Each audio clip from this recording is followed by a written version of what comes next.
Okay, so we're going to start by looking, well, here's my outline. So I want to give you an idea of why I'm engaging in this research topic area that I've described, which is quite broad, but there is a background rationale for that.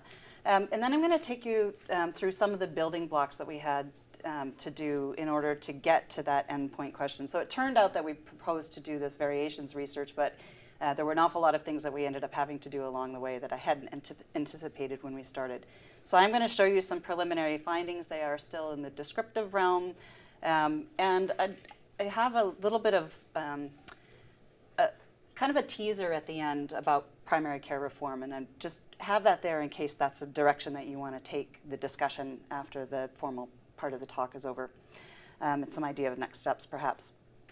I do have to give a little disclaimer here. This is the italics on this slide. And this is just because what I'm showing you is not completed work, it's work in progress. So this is my agreement with the Ministry of Health in BC that provides access to data, that everybody's clear that nothing I'm saying here, the things I say here could be changed as we carry forward with some of the research. I'll be clear about where those things are. I think it's probably also important to lay out some objectives for what I hope to leave you with by the time we're done today. I really want to think, there's lots of research going on in primary care, but you'll see very quickly that my interest in primary care is not just about what happens between patients and a GP in a particular office at a particular point in time. My idea of primary care is really that this is the starting point for a whole journey through the healthcare system. And so in order to understand primary care, we actually need to understand the whole of the system, not just what you do with that particular GP. I want to provide a little bit of commentary on some of the topics, and this relates to the sort of context and rationale for my research area. I think throughout this, I guess I just underline the importance of using admin data in health services research, because I think I wouldn't say it's the only data source for health services research by any stretch, but I think it offers a very unique kind of insight into the system and the way the system works and how people experience care that we could do a lot more with to have a better understanding of our healthcare systems. And I hope in the end that you're actually all pretty excited about health systems analysis, which is where I guess I would say that I live most of my life. I think it's a lot of fun. I think it's really challenging. I think it demands people who have some kind of creativity, not just quantitative skill, but a creative way about thinking of questions and how to answer them. Okay, so without further ado, well, I guess this is the further ado. So I had to put this here so I don't forget to do it at the end. Of course, my research is aided by all sorts of people who aren't here to share the podium with me today, and that includes colleagues at CHESPR, as Greg already mentioned, but also Ministry of Health Population Data BC, which provides us access to data, and CIHR, which provided funding for the work. I'll also say I could probably talk until tomorrow morning. I won't do that to you. You don't want me to. I will for sure end with lots of time for questions, but please don't feel shy about asking for clarification or asking questions as we go. So if you just raise your hand, and I'm perfectly happy for this not to be just me yapping at you for the next 45 minutes or an hour. Okay, so here's the starting point. Total healthcare spending in Canada, and this just is total dollars, and you can see it's an incredibly steep slope. And John, I didn't use this just because you're here today. This, of course, comes from CIHI's National Health Expenditure data. And this is a line that we hear about all the time, right? Healthcare system isn't sustainable, the number's going to go off the charts, it's going to eat up everything. I start here because it's a bit of a lie. And I want everybody to leave here understanding today, and maybe you already do, why this is a bit of a lie. Do you have any thoughts about why? Yellow Mountain? One is that the population of Canada is growing, right? So if our population is getting bigger, then of course we're going to spend more money on the healthcare system. It doesn't mean that things aren't sustainable. It's just the way it is. Another is that there's inflation going on. So the $12 million that we started with in 1975 is by no way really truly comparable to the $211 billion that we spent on healthcare in 2013. And another, of course, is population aging. We know that the population itself is older and therefore is going to need more healthcare services. I won't go into the whole strain of research on that, but that actually is a very, very small effect. That's somewhere between 0.5 and 1% per year of cost expenditure increase. So if we take all of those lies out, and what I show here now, this is my calculations based on Chi-High data, also starting from 1975, but this is per capita spending, so it's taking out the effect of the population size from the line you're looking at. It's in constant dollars, so we've taken out the effect of inflation. This does not take out the effect of aging, but it doesn't make that much difference actually in the slope of the line over time. Now there's an interesting thing going on here if you notice the blue dots kind of creeping off the end there. What I did there was I took the period from 1999 to 2007 and took the average annual growth rate in healthcare expenditures per capita and just forecast that out.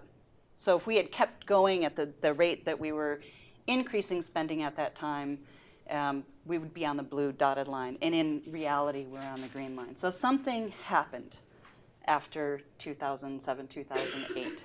And that's actually a topic that I'm trying to do a little bit of research in. So that doesn't feature further, but just to say that, I think we be cautious of anybody who tells you the healthcare system is unsustainable.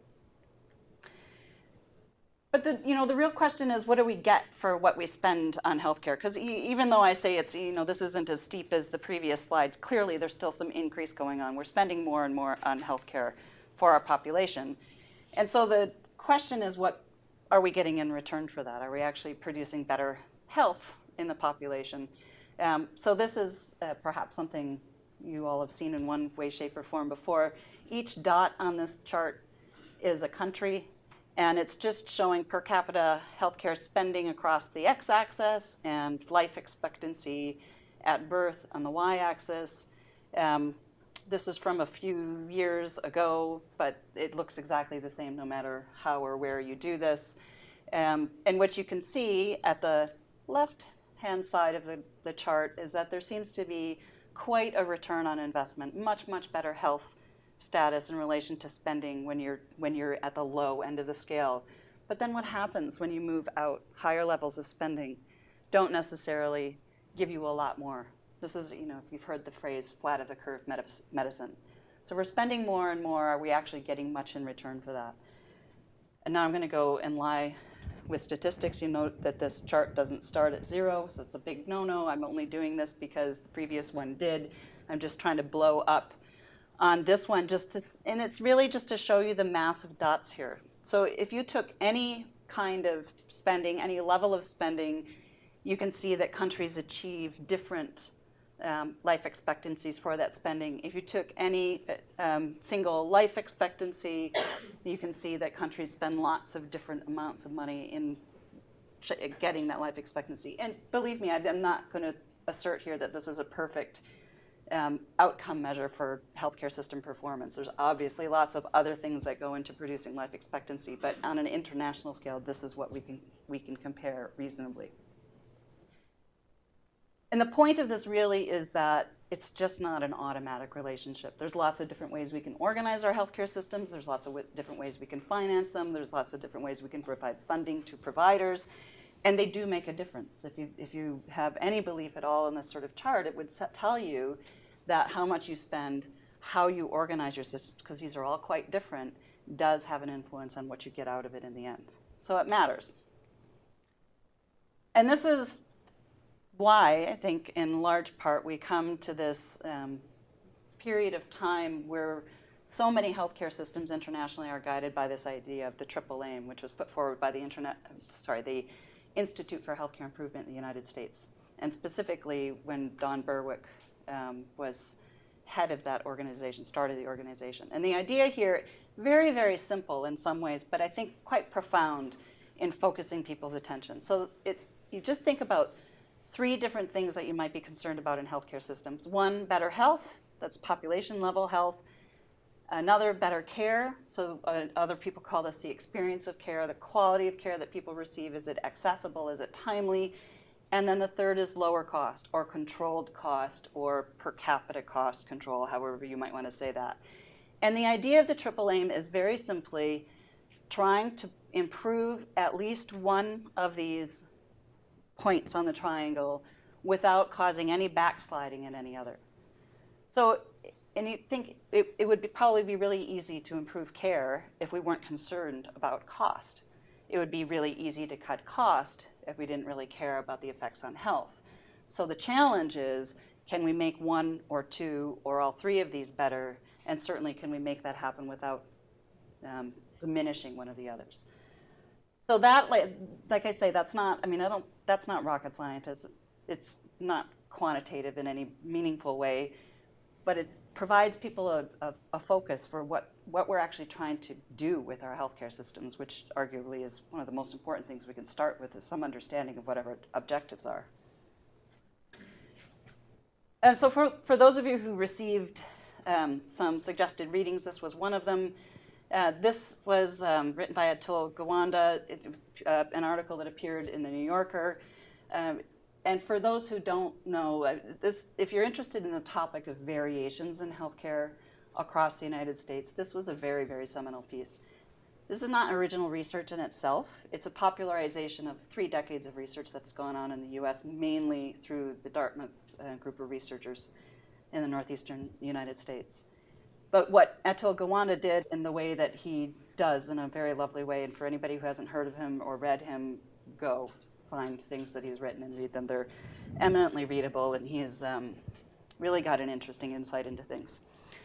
But this took that variations research and just contrasted 2 small towns in Texas, not very far apart in distance, and said, you know, in one, they spend more on Medicare. I think it's more than the average income of people in that town, McAllen. And then another place that spends a lot less, and they're so close in proximity, what could possibly be driving the differences between the two? So this was really the kind of, and this, President Obama found this, read it, and then made it required reading in many people in the United States government, and actually I think had quite a big influence on the Affordable Care Act. So it's a big deal. But this is the kind of research that was based on. So what the Dartmouth researchers have done over the last 30 years, one of the things they've done is they took the United States and they looked at the pattern of the way that people use healthcare services across the country and divided the country up into 306 hospital referral regions. So they were meant to reflect the way that people actually use services. It's like empirically revealed units. So each of the blue dots on this, what they call a turnip plot, because it apparently looks like a root vegetable, each of those is a hospital referral region. And it shows up the side there, reimbursement per enrollee in the Medicare system. So of course in the United States, you mostly are talking about being able to do research on people who are 65 and older, because that's the publicly available data that they have. And what this shows is that there's enormous, almost threefold variation if you want to look at the true extent from the minimum to the maximum. But certainly even if you want to lop off the extreme ones, there's at least twofold variation, the cost of care for people. And the big one that you often will hear when Dartmouth people are talking about this is Miami versus Minneapolis. Not entirely clear why would be spending so much more on people in Miami than Minneapolis. And I guess to just tell you that they've done lots of research looking at outcomes of care across these differences, and they don't find any difference in outcomes. So it's not that the more spending buys you longer life. It doesn't even produce higher physician satisfaction. It doesn't produce higher patient satisfaction. It doesn't produce patients who feel like they're getting more of what they want or need from the healthcare system. It's just churn. And just even to kind of put more fine a point on this, set of blue dots, well, the red ones represent spending differences among what people consider the highest quality, best providers across the country, like UCLA Medical Center and University of Washington and Mass General. And this is, the numbers are much higher on the axis here because this is spending in the last 2 years of life for people who have complex chronic conditions. But you see, even here, you have twofold variation. So why is this? And Uwe Reinhardt, who's quite a famous economist in the United States, his quip was, how could the best healthcare spending in the world cost twice as much as the best healthcare spending in the world? Like, how do you explain this? So this was my entry into all of this, thinking, okay, so if you have variations in cost, you don't have variations in outcome. If anything, the Dartmouth group would say you get worse outcomes in the higher spending areas. Isn't that an opportunity to find where those larger costs are and to do something about them? So I come at this from a Canadian perspective, though, and I never ever believed that we would find regional variations of the extent that you see in the United States. And that's just a function of the fact that our healthcare system is actually provincial. So you wouldn't expect one part of the province versus another to have a great deal of difference in spending. Prices are set provincially, so you don't have these funny variations in the cost or reimbursement. And in the United States, of course, we were looking at Medicare data, but in the end, there are many, many, many, many payers. Private, public, semi-private, all sorts. So I was not necessarily coming at this thinking that regional comparisons were important. And this is just to show you that when I did a quick look as best I could, you don't actually find a lot of regional difference. So this is just expenditures for people in a very select age group with a select number of chronic conditions measured by ADGs, and that's just to try to make the population we're looking at reasonably homogeneous. And you can see the variation goes from less than $20,000 per capita to about a little bit more than $26,000 per capita. So yeah, there's a little bit different, but not really that much different. Politically, it's hard to imagine that you could spend twice as much in northwestern BC as in southeastern BC and get away with that for very long. So it's just not going to happen. So this is why my interest really is in physician level variations, because I do think that we have this sort of system with fee-for-service providers and independent practitioners where you could certainly see lots of difference at the level of the individual practitioner, even if that doesn't aggregate to differences at region level. So that's really where my interest in the physician level variations comes in. And in British Columbia, as in most parts of Canada, we really are focused on primary care being the gatekeeper to the rest of the system. So you're not going to get a lot of variation in specialist use, theoretically, without that being triggered by the actions or activities of your primary care provider. So on the one hand, I don't want to put all responsibility for everything that happens in the healthcare system on primary care providers. On the other hand, in a gatekeeper system, some responsibility does belong there. So primary care is going to be now the focus for the rest of what I'm going to say here.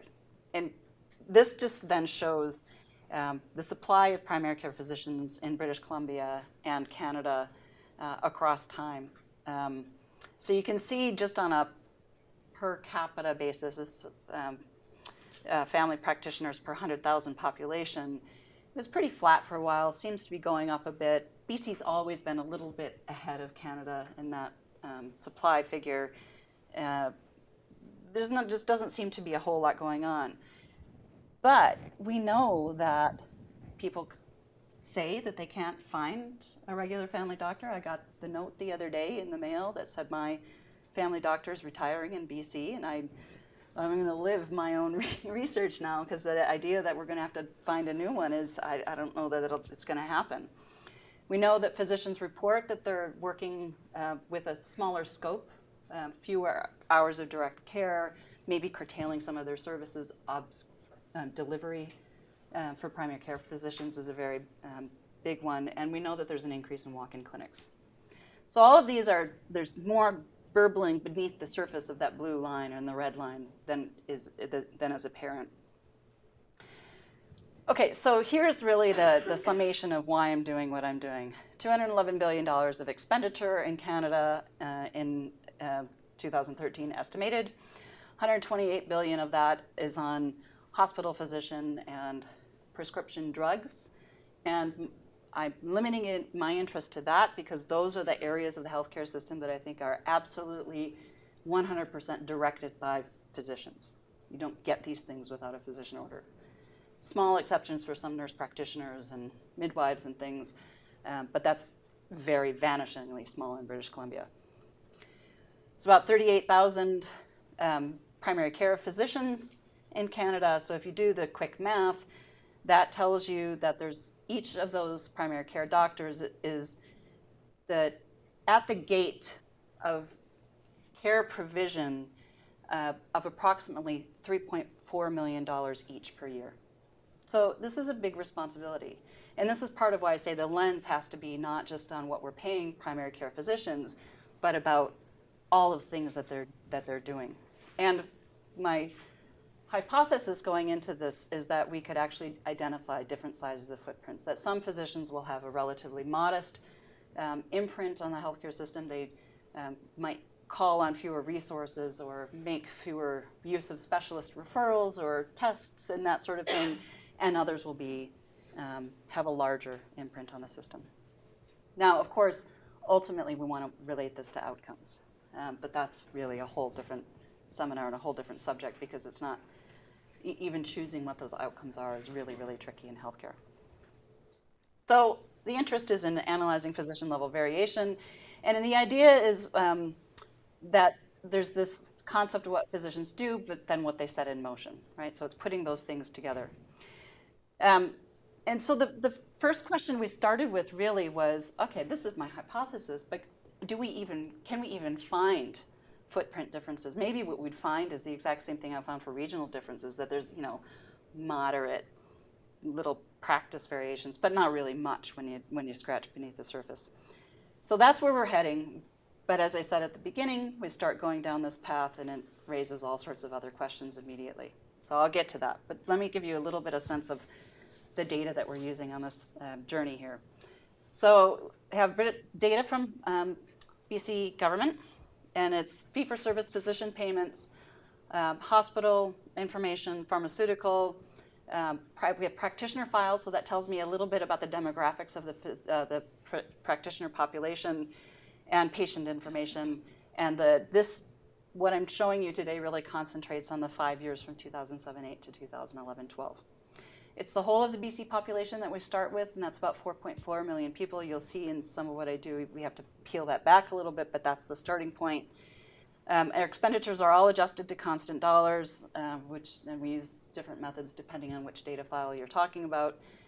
And we analyze expenditures overall and by subgroup. So because I have all these different pieces of information, we can look at, for example, GP expenditures, medical specialist expenditures, surgical specialist expenditures, acute care divided into medical and surgical admissions, and so on. So we've got all of these things together. A lot of data. And then we devised what we figured would be our analytic steps in putting this together. So first of all, and really probably most importantly, if you want to compare the imprint or the footprint that physicians have in the healthcare system, you need to be comparing apples and apples. And we all have to understand that physicians will have different patient populations. Some of them will have practice with an older population, some younger, they have different socioeconomic characteristics of their population and so on. So we really needed to find a way to try to even that out so we could compare that. And I'll explain in more detail what we did there. But essentially it came to trying to model expenditures so that we could put everything together, so I had observed expenditures for everything, and then we used modeling to create an expected expenditure for everybody as well. We have to identify the relevant cohort of family and general practitioners, so who's our population, our provider population of interest.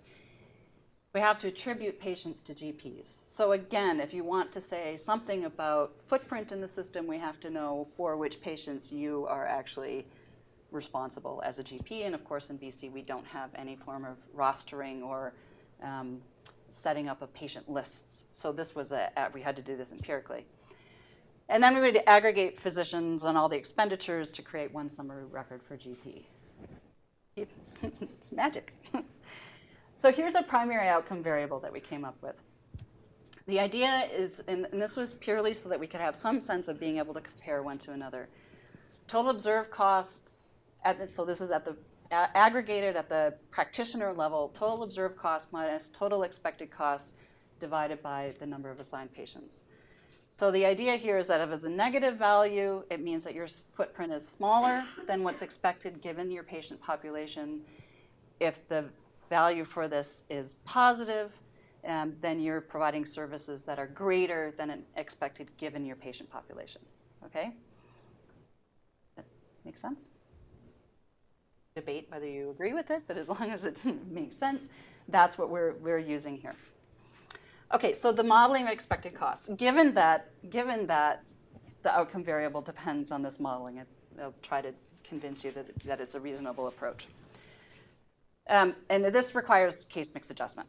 So we have to say something about this patient, that patient, they're the same, different. So we did the modeling approach, first I should say, for total costs and for each of the subcomponents separately. We did recognize, of course, it's cost data, it's very skewed. So we ended up using a two-part gamma model with a log link, and I'm perfectly happy to provide all the details for anybody interested. We also did something, we truncated expenditures at the 99th percentile. So we know that there's some people in the healthcare system who have really, really unfortunate events, really, really high expenditures that are quite unexpected. And we didn't want that either to skew the model in a significant way or to influence the placement of what we would say about the GP's overall practice based on that. So we didn't eliminate these people. We didn't take the high expenditure people out, but we capped their expenditure at the 99th percentile. So just as a way to sort of shave off the tail a bit. Now, in the modeling, we weren't trying to explain why costs might be different by physician. We're trying to create this idea of an expected cost. So we used a minimal amount of variables, and in Dartmouth language, these would be variables that we think are warranted variations. So these are the things that we expect will drive differences in healthcare services use. And so we used only age, sex, and ACG, which is a case mix adjustment system developed at Johns Hopkins specifically for estimating healthcare service need and validated in British Columbia. So it's a very parsimonious model, but that's because it's not an explanatory model. It's trying to create that expected cost. Okay, so we have our expected cost, we have our observed cost, now we have to go back and do that assignment of patients to providers. So, and here's why the assignment is important. So over 5 years, and this is a different 5 years, it's 2005-06 to 2009-10. Again, the picture looks the same no matter what you do. This is just for the whole of the population account of the number of different GPs that people see over that time period. And what you can see here is that if you were to add up 5 plus, you get about a half of the population as seeing 5 or more different GPs over a 5-year period. So it matters which GP we want to say you belong to. And we scratched our head about how to do this. And so this is where I want to take you. This is my diversion. This is my garden path. And hopefully by the end of it, you won't say that I just went squirrel and I followed a little bouncy ball over the place. So this has turned out to be a really, really interesting sidebar exercise, but it really did start out as a sidebar. But because it's kind of interesting, I'll tell you about it. So what we came out with this idea of who are responsible GPs. And the conversation we had in our research group went something like, most of the world at this point would take administrative data and say the responsible one is the one you saw most often, right? This is like if you think about continuity of care measures, usual provider of care, that's the perspective that people have. If you saw somebody most often, that's who is responsible for you. But the clinician on my research group kept poking at that and saying, that's not the right frame. The right frame of reference is who gets the report if you're admitted to hospital. It's not who you saw most often, because we know the way the world works now. If most of my problems are episodic or acute, or I need a prescription refill, I might go to a walk-in clinic. I might go to a walk-in clinic 2 or 3 times this year. But if I have something with my chronic condition, or I really need to have a trusted conversation, I'll make an appointment and go to see my regular GP. So the one you see most often may not, in fact, be the one that you would identify as your most responsible provider, or who would end up with the report if you used another part of the healthcare system. So that's the perspective we were really trying to get at, is this idea of more relational continuity than visit continuity, if you want to stay in that realm of thinking. So what we did, okay, look at that, I talked about everything. Okay, so what we decided to do was actually to do an analysis of this, to develop some variables that we thought represented actually taking responsibility for care for patients, measure them over 5 years just to create some stability in the measure. So we ended up, essentially what we were trying to do is a cluster analysis, but let me go on to this and I'll come back to that previous slide. So how are we going to define responsibility? So I said there's 5 different variables. One is referral. So how often do you refer patients to a medical or surgical specialist? And the thinking here is that a walk-in clinic is more likely to refer you back to your GP than necessarily on to a surgical or medical specialist. So that was going to be differentiating.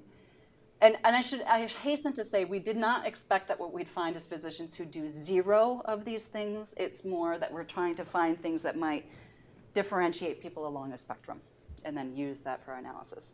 So another is oversight. Do you order prenatal ultrasounds even if you're not doing labor and delivery? Perhaps you're doing that care in the first 14 weeks, so you might be accepting responsibility and getting your patient to move on to the person who actually will do delivery.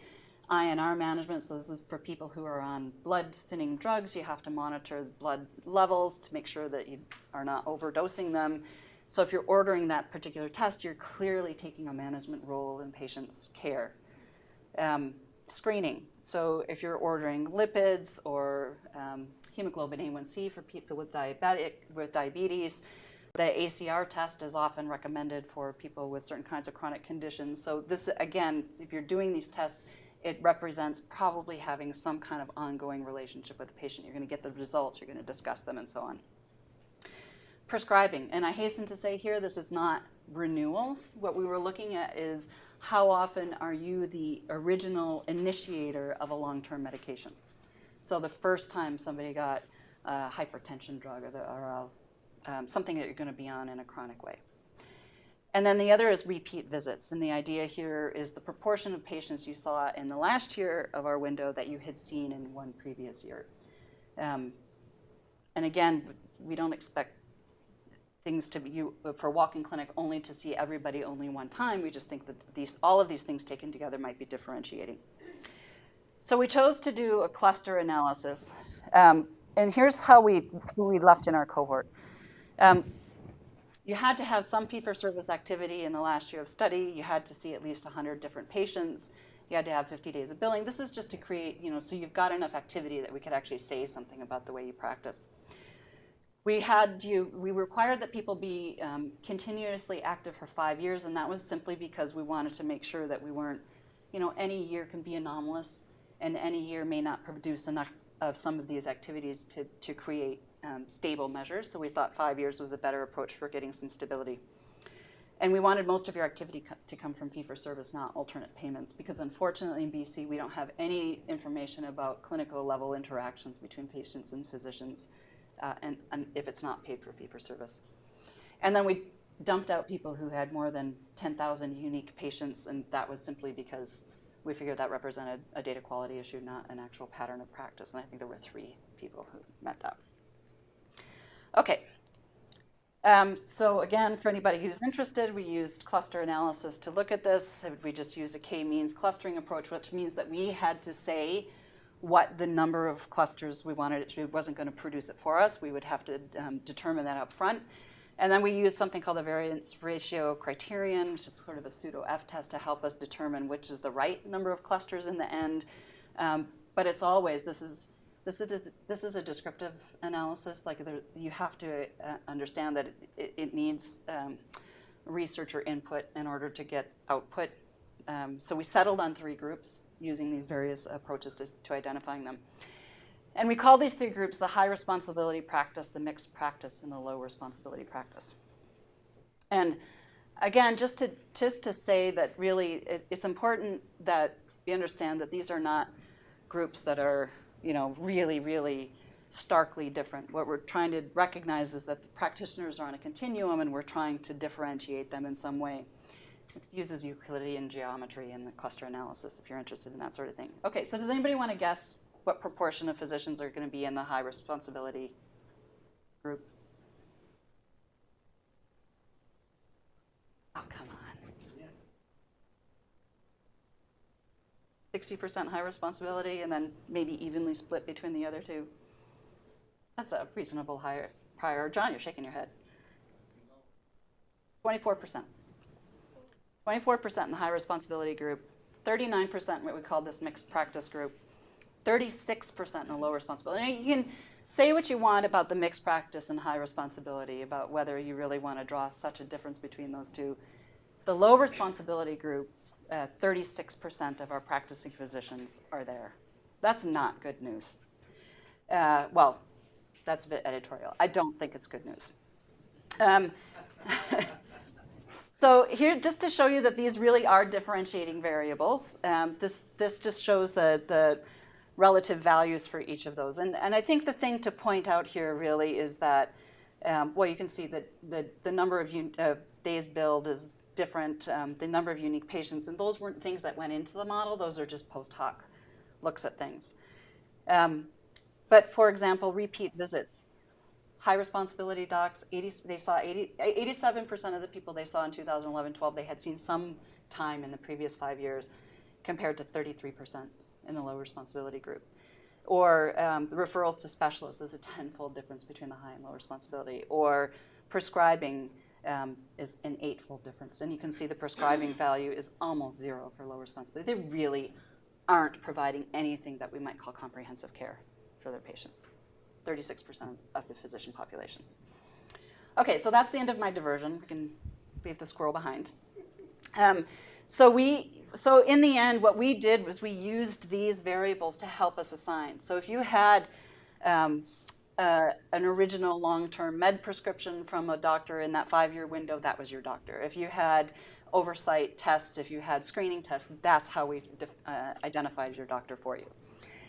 Okay, so now we go back, we've done the modeling, we've done the assignment, and here's our observed, and we created footprint deciles, and here's our observed expenditure per capita by footprint decile.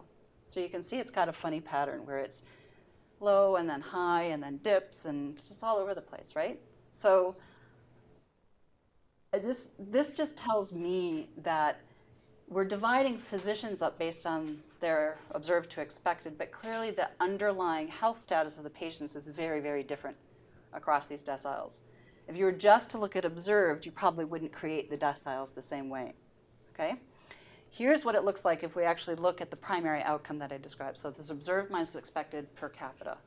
So decile 1 is about $630, $640 minus per capita.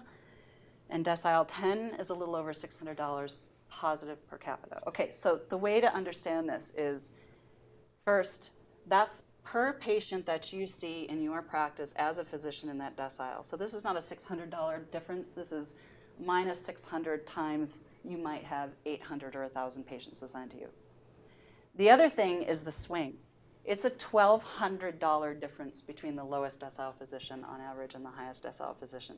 So it's minus 600 is a little misleading. It's actually $1,200 per capita difference between the low and high. And if you multiply that out by patients, that's huge.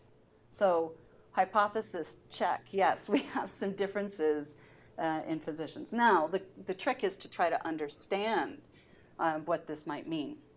And spoiler alert, I don't have an answer for an absolute answer. Maybe you'll help me by the end of it.